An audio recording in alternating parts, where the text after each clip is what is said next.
junior high church, you guys were together, junior high church, wonderful. We had the nurse of the pre-children's home. Explorers. Oh. Yes.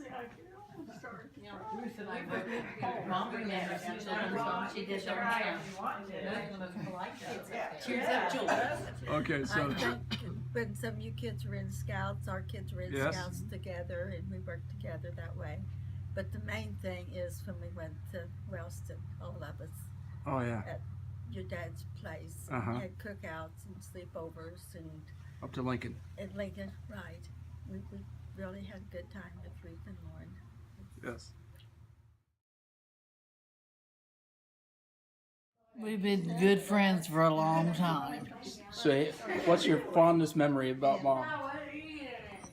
Oh my, I don't know. Oh, that little calf, I guess. He was Just a wonderful person. Ah, thank you. We had better Thank ease you. our way in the house. I could always depend on Ruth if I needed some information. Yeah. Boy, he was pretty, In what way? What in? She always could cheer me up. Oh yeah. you know, and a Good. few days later, Perfect. And your dad was a perfect person. down there about where the, I have fond memories of them. what is it? Thank you.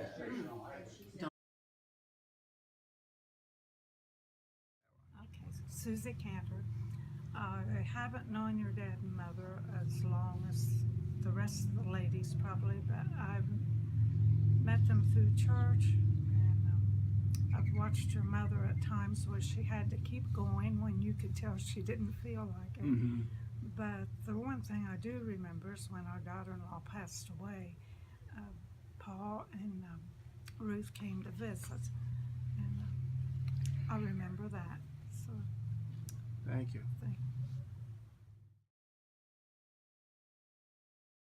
Janet Baker. When we moved to Wheelersburg and came to the Wheelersburg Methodist Church at the beginning, your mother was one of the first ones to welcome me there. Mm. And she taught me all the ropes on doing the dinners and stuff. And then later on, when she could no longer do it, I knew how to do it because she taught me. Mm-hmm. That's Janet, what wonderful. year was that?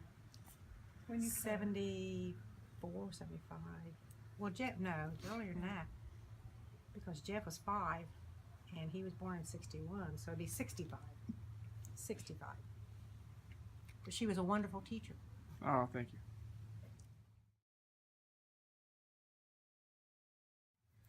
Okay, I don't like this. So, say your name.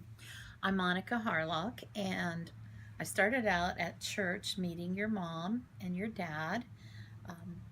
They were always welcoming, wonderful, wonderful, gentle people. And I met your mom again at Lacey Literals with Nancy. Mhm. I took care of Nancy Mm, and Lacey. mhm. I've been working at the hospital for years and years, and did that caregiver just to help out. But she was such a loyal friend to Lacey, and just seeing that friendship and seeing that love and that bond. And they were in the garden club together, I learned. Yeah, neighbors, that's true, and neighbors. So I got to see a unique side watching their friendship Mhm. and their bond together, and I just fell in love with your family. So I haven't really known them that long. I've been at Wheelersburg United Methodist again 16 and a half years, but I was christened there as a baby. Grew up in Arizona and came back. But that's how I knew Perfect. your mama, and your dad. I came and helped take care of him Yeah. too for her. And Monica Harlock, love you, Ruth. Petrozella, and I really only lived in Wheelersburg for a couple years. And I saw your mom and dad mostly at church, but they were very striking, and I always enjoyed seeing them because your mother was so tiny, and your dad was so big, and she was always so beautiful, always so nicely dressed, and I knew that my mother and father thought they were genuinely lovely, Chocolate, wonderful, did you say good chocolate? people. Yes! But mostly, I got to know them because they became so important in my sister's life. And especially after my mother died, when Patty was so young. And they kept in touch with her. And she kept in touch with them long after the Explorers Right. era. And they've been important in my life in large part because they were so important to her and always. Oh, it is? Oh, I was Perfect. thinking it was Scott. So don't worry about it. Tell me. It's Patty's mother-in-law. Right. You're welcome. Okay. So. No, I'm not taking it. Oh, I was gonna say, did I? I knew Ruth from where I lived in Stewart Hollow when I was born, and Well, we got ourselves. later on in life, I became a Methodist, and she was the first person to greet me there at the window, at the door. And she's a wonderful friend of mine. I love her just as much as I do anybody. Oh, thank you. And you can't beat Ruth. That's for sure. Marilyn Trent. Okay. And how you know Mom? Well, she came calling Uh-huh. on me, inviting me to the garden club, Okay. which I have no talent for. And then she and I worked in the polls together, Oh, yeah. election polls. Uh-huh. Yeah. And Bill's first wife Uh-huh. had cancer, and she was in best care. Uh-huh. And he had told me about Ruth. All right. He said she went like every other day to visit his wife, Ah. and he never forgot her. Yes. Yes. Yeah, she's a dear lady. Thank you. My name's Jacqueline Faulkner. Yeah, they do. And I have known your mom for Okay, yeah, I forgot about that. probably 45 years Uh-huh. in Garden Club. Yes. She was my inspiration Oh. and always a lady all the way. Loved her and still do. And you probably know Rick, my son. Uh-huh.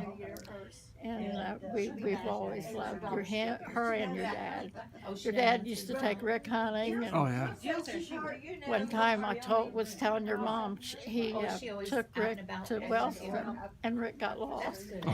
So the next time your dad came in the office, he brought Rick a compass.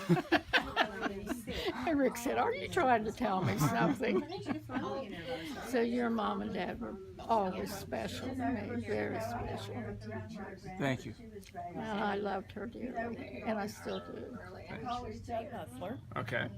Both have been an inspiration to many people in Wheelersburg, the fire department, and my husband Wayne Bustler worked at Henry Bustler's filling station, and he can remember when your mother came in there with kids hanging out the windows, and from church, and I was in garden club with Ruth, and she was good, and Ada was good. They were expert garden club ladies and members. And when I first started out, she would critique so gently, and that's very interesting. And they've just been a pleasure to know. And when Wayne was in Saudi Arabia in Desert Storm, she and Paul Wagner were one of the first to come to my home and say, we wish you well, all your families in our prayers. And I think the biggest blessing for Lauren and in Lauren's memory and for your mother is the legacy of you children. And they're proud, and we're proud. Thank you. Can you say your name? I'm Aline Cheeks, and together, both of them, Uh-huh. were my idea of a true Southern gentleman and lady and Christian. Mm-hmm. And you can tell their kids are the same way. Oh, thank you. And you could tell it was, I gotta say, your dad's funeral was one of the greatest funerals I ever went to. Oh. And I think that was because all the kids and everybody had so many good stories to tell about him. Mm-hmm. And a funeral is a celebration. We're all going to celebrate someday. Yes. That's it. That's good. So what's your name? Ruth Arnett. Okay. Every one of them had the same hair, do they all? Okay, so No, I didn't take it. Oh, I was gonna say, did I knew Ruth from where I lived in Stewart Hollow when I was born, and later on in life, I became a Methodist, and she was the first person to greet me there at the window, at the door. And she's a wonderful friend of mine. I love her just as much as I do anybody. Oh, thank you. And you can't beat Ruth. That's for sure. I remember Lola Tufts, and I'd go up and she was always out there with those flowers, her plants, about every time. I was there a few times in the winter, but that's when I picture Ruth. This one's a little okay. I'll tell you this.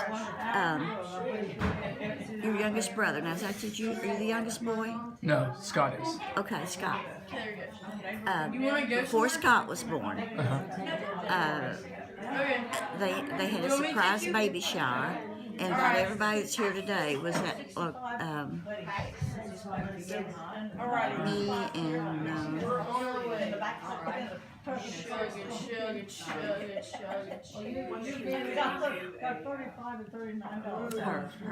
know she was there, and there was more. And Ada Wagner was there. Well, there was several of us ladies there. We was in Sunday school class, together class. It was couples class. So this was the women. So what had happened? It was a surprise for her, and we went to see her. She didn't know what was going on, and your dad came in. So your dad had told her, so she'd be a little bit prepared, maybe have the pillows pumped up or something. And he told her that one of his bosses or somebody he worked with was coming. And I remember your mother had baked cookies and had them on the countertop. Those looked so pretty neat for this gentleman. Probably had coffee and cookies or something. And it was real nice. She got lots of pretty gifts. And some of the people hadn't been there before, so she proceeded to show them her home on Bell Hill. And so she went back there and she was telling them when they built this and when they done that. And then something came up, and they were some younger girls that hadn't known her too long, I guess. And she said we lived here. Some way it come up that she did live there while they were building the different places. They would build a room or two, and then they'd wait a while till they was able to do the other. And then one of the younger girls, she spoke up, and she says, I couldn't do that. I couldn't live here and build a house too. And your mother, in the sweetest tone of voice, she says, well, that was the only way we could have done it. Yeah. She wasn't a bit proud, and that just showed me how humble your mother was, and that sweet voice of hers. Yeah. And so I loved her before, and I just didn't force my love anymore. But she was such a sweet person. That's about the most outstanding one, I guess, I have of her. In 1977, after your mom and dad had spent 4 years raising us in the Explorer Post, we were together all the time doing everything. And they were everything to me, because when you're a teenager, your parents know nothing. Okay, your parents are dumb, but other people's parents are smart. Right. And they know everything. And so I really feel like that your parents raised me a lot. At a critical time of life, because they helped keep me straight, because I really wouldn't have been straight, because I didn't really want to be straight. I wanted to be wild and crazy. But so she was there for me. But in 77, when my mother died, she was there for me. And if I needed to know how to cook something or clean something or whatever, she knew how to do it. And when I moved home again, after I got older, she invited me to the garden club. And so I got to be a garden club lady because of her, which was really cool because that was like only elite women got to be a garden club member, okay? And so I got to be in there because of her, and then she helped me, and we got started decorating the lodge, you know, we did. They followed through, and of course with your dad's help and the other men's help too. It took a lot of work to do that job, but you know, we really accomplished something beautiful there when she walked in there one day and asked me if that Charlie Brown Christmas tree we had was the best one we could find. So she really has like been a part of my life as long as I can remember from the time where it was really important that they do it.